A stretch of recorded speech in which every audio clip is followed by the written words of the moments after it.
Smokey Robinson is a legendary musician who has captivated audiences with his unique voice and style. However, beneath his stage performance and smooth vocals lies a story unknown to many. Recently, Smokey Robinson's daughter confirmed what had long been suspected. What is the mystery surrounding this famous musician? Let's delve into the heartwarming story of Smokey Robinson. Smokey Robinson is a celebrated musical icon who has had a profound impact on the American music scene. However, his life has also been marked by controversy, particularly his reckless lifestyle, marital infidelity, and struggles with drug addiction. Robinson's rise to stardom was accompanied by a lifestyle of excess and recklessness. As he climbed to fame in the 1960s, Robinson indulged in extravagant parties, lavish spending, and a continuous pursuit of pleasure. This lifestyle led him down a path of self-destructive behavior, ultimately affecting his professional and personal life. Amidst the fame, reckless lifestyle of addiction, and decline in his career, Smokey Robinson's daughter has finally come forward to confirm what many had long suspected. But first, let's explore Smokey's early life. Born William Robinson Jr. on February 19, 1940 in Detroit, Michigan, Robinson rose to fame as the founder and frontman of the Motown group The Miracles. He was born to an African-American father and a mother of African-American and French descent in a poor family in Detroit's North End. Robinson's ancestry includes Nigerian, Scandinavian, Portuguese, and Cherokee roots. His uncle Claude gave him the nickname Smokey Joe when he was a child. In a 2012 interview, Robinson explained, "My Uncle Claude was my favorite uncle. He was also my godfather. He and I were close. He used to take me to see cowboy movies all the time when I was a little boy because I loved cowboy movies. He got a cowboy name for me, which was Smokey Joe." So, when I was 3 years old, if people asked me what my name was, I didn't tell them my name was William. I told them my name was Smokey Joe. That's what everyone called me until I was about 12. And then I dropped the Joe part. I've heard that story about him giving it to me because I'm a light-skinned black man, but that's not true. Smokey attended Northern High School, where he was above average academically and a determined athlete. Nevertheless, his main interest was music. Smokey's passion for music started during childhood after he heard groups like Billy Ward and his Dominoes and Nolan Strong and the Diablos on the radio. He acknowledged Barrett Strong, a Detroit native, as a strong vocal influence.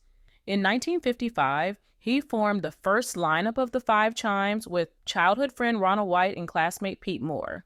2 years later, they were renamed the Matadors and included Bobby Rogers. Another member, Emerson Rogers, Bobby Rogers' cousin, was replaced by his sister, Claudette Rogers. The group's guitarist, Marv Tarplin, joined them sometime in 1958. The Matadors began touring Detroit venues around this time. Eventually, they changed their name to The Miracles. Smokey's career started as an ambitious songwriter. His enduring and impactful career began in the 1950s. After a failed audition in August 1957, Robinson and the Miracles met songwriter Berry Gordy. Robinson attended the audition with a big 10 inches notebook containing 100 songs he wrote in high school. Berry was impressed with Robinson's vocals and even more impressed with Robinson's songwriting ability. Consequently, he helped the Miracles release their first single, Got a Job, an answer song to the Silhouette's hit single, Get a Job, on N Records. It marked the beginning of a long and successful collaboration. At the same time, Robinson earned admission to college and started classes in January 1959 as an electrical engineering student.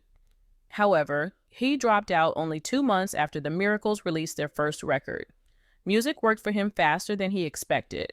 Berry formed Tamla Records, which was later reincorporated as Motown.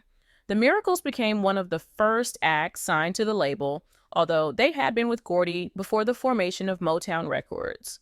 Later in 1960, the group recorded their first hit single, Shop Around, a successful venture that became Motown's first million-selling hit record.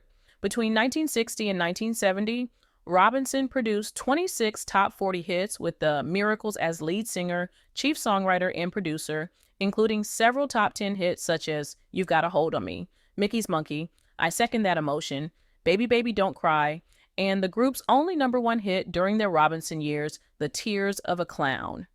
Other famous hits such as Ooh Baby Baby, Going to a Go-Go, the multi-award winning The Tracks of My Tears, Come Round Here, I'm the One You Need, The Love I Saw in You Was Just a Mirage, and More Love reached the top 20. In 1965, the Miracles were the first Motown group to change their name when they released their 1965 album Going to a Go-Go as Smokey Robinson and the Miracles. Between 1962 and 1966, Robinson was also one of the major songwriters and producers for Motown.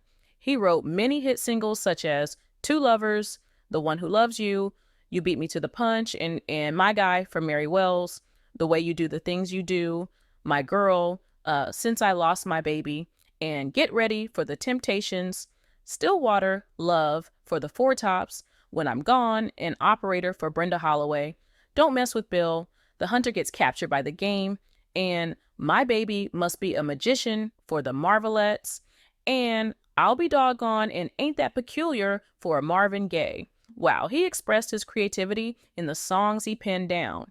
Later in his career, Robinson penned lyrics and music for the Contours, such as First I Look at the Purse, the Four Tops' Stillwater, and the Supremes' Floyd Joy.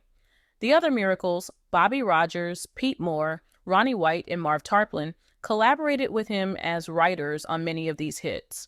Pete Moore also doubled as co-producer with Robinson on several of them.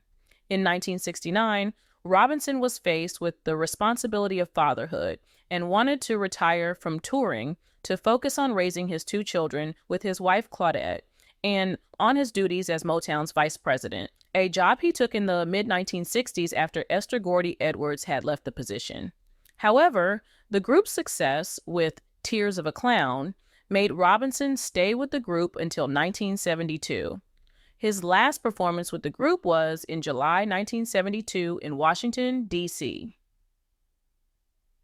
Robinson had a remarkable solo career characterized by artistic evolution, musical innovation, and enduring influence in soul and R&B music.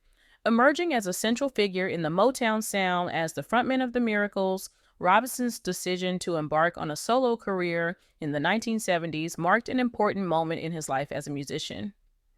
Evolving from the group dynamic of the Miracles to a solo artist allowed Robinson to explore new creative avenues and showcase his individual and intrinsic talents as a singer, songwriter, and performer. His solo career, which has cut across several decades, is characterized by diverse musical styles, heartfelt lyrics, and soulful melodies that have resonated with audiences worldwide.